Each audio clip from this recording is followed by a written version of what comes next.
오늘은 한교육에 대한 질문이 좀 있어서 이 문제를 전문가와 함께 풀어보기로 했습니다.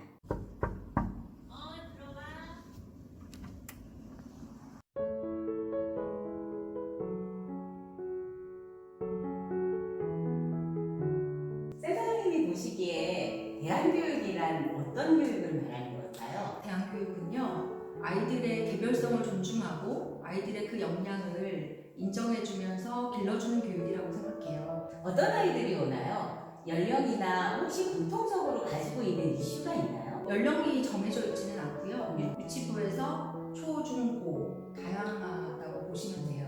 네. 그리고 학교에 오는 아이들은 부모님이 다양한 체험과 경험을 통해서 배움이 삶으로 연결되는 교육 과정을 원하시는 분들이 분이시죠. 대한교육에 대해서 선택을 해가지고 오시는 건가요? 그렇죠. 지금은 시대가 많이 변했기 때문에 학교에서만 어떤 거를 배우는 시대는 아니라고 생각합니다.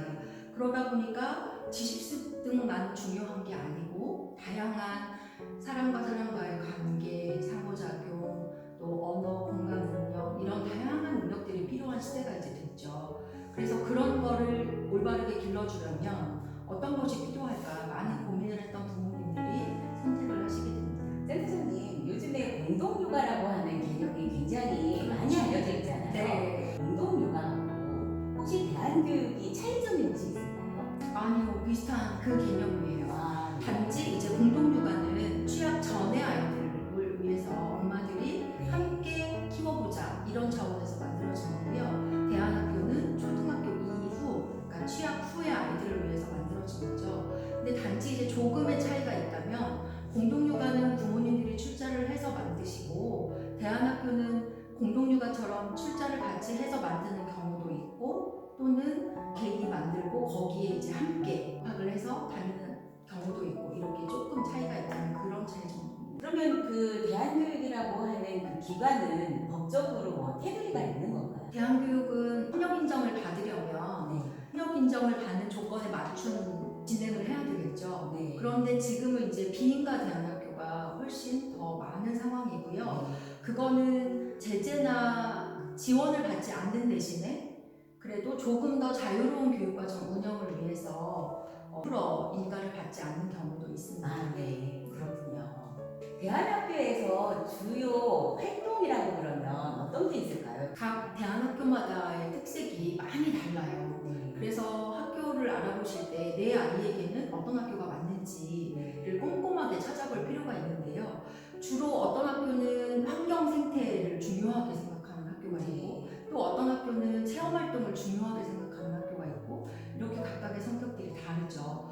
그런데 오전에는 주요 학교 과정에서 운영되어지는 주요 교과목을 공부를 하고 오후에는 아이들이 이제 체험할 수 있는 여러 가지 목공이나 요리나 또는 옷 만들기나 이런 수업을 진행하기도 하거든요.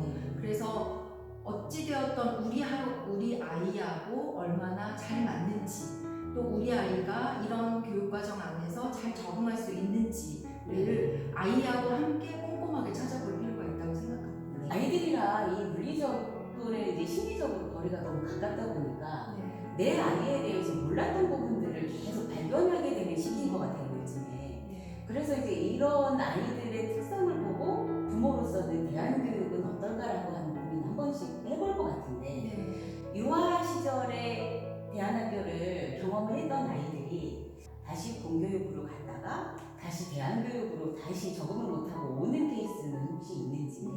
공동육아나 대안교육을 받았던 아이들은 입학을 해서 조금 자유로운 표현을 하거나 자기 주도적으로 하는 것들이 있을 수 있어요. 그래서 그렇게 적응을 못하거나 하는 거에 대한 염려보다는 우선 입학을 했을 때 부모님이 선생님께 아이의 특성을 자세히 설명드릴 필요는 있다고 생각을 합니다. 그러니까 이런 교육을 받아왔습니다. 그래서 아이가 이러이러한 거를 좋아합니다. 또는 자기 주장을 이렇게 할 수도 있습니다. 라고 자기 아이에 대한 이해를 선생님께 충분히 설명을 드려서 이 아이에 대한 거를 이해를 하시고 접근을 할 수 있도록 중간의 역할을 엄마가 해야 할 필요는 조금 있겠죠. 대한교육을 생각하고 계신 부모님들 대안학교는 학교마다 특성이 다 다릅니다. 그리고 누가 좋다더라 해서 가봤지만 우리 아이하고는 잘 맞지 않을 수도 있어요. 그래서 우선은 우리 아이하고 이 학교하고 궁합이 잘 맞는지를 살펴보는 기간을 두고 알아보는 게 좋으실 것 같고요. 그러기 위해서는 아이가 스스로 학교를 선택하고 그 학교에서 일정 기간 경험을 해보는 거죠. 그래서 그 경험을 통해서 이 기간 동안 지내봤더니 어떤 좋은 점이 있더라. 이거를 알게 되고 그래서 적응을 하게 하는 게 맞는 순서라고 생각을 합니다. 그리고 또 한 가지는 다른 부모의 말에 흔들릴 이유가 없다고 생각을 해요. 왜냐하면 그 부모님도 가지 않았던 길이거든요. 그래서 그 경험하지 못한 이야기에 우리가 흔들릴 게 아니라 정말 직접 그 학교의 분위기를 알아보고 또 홈페이지에 들어가서 꼼꼼히 어떤 교육 과정이 이루어지는지를 알아보고 그리고 일정 기간 동안 아이가 경험하고 그리고 선택을 하시면 됩니다. 네. 무엇보다 아이의 의사가 굉장히 중요할 것 같은데요. 제가 드리고 싶은 말씀은요. 우리가 지금 어른이 되어서 살아가면서 학생 때 받았던 성적이 얼마나 반영이 되고 있는지 또 얼마나 활용을 하고 있는지 사실 우리에게 돈은 어떻게 써야 유용할지 그 돈을 어떻게 모을지 절약할지 사람과의 관계에서 대화는 어떻게 해야 할지 또 내 생각은 어떻게 전달하고 공감을 어떻게 해야 할지 갈등이 있을 때는 어떻게 해야 하는지 이런 게 더 중요하지 않을까라는 생각을 합니다. 아이들이 살면서 배움이 삶과 연계가 되고 그러면서 성장할 수 있는 아이로 기르려면 가장 중요한 것은 미소와 기다림이라고 생각합니다. 아이들은 믿는 만큼 더 크게 성장하니까요. 구독, 좋아요 많이 눌러주세요.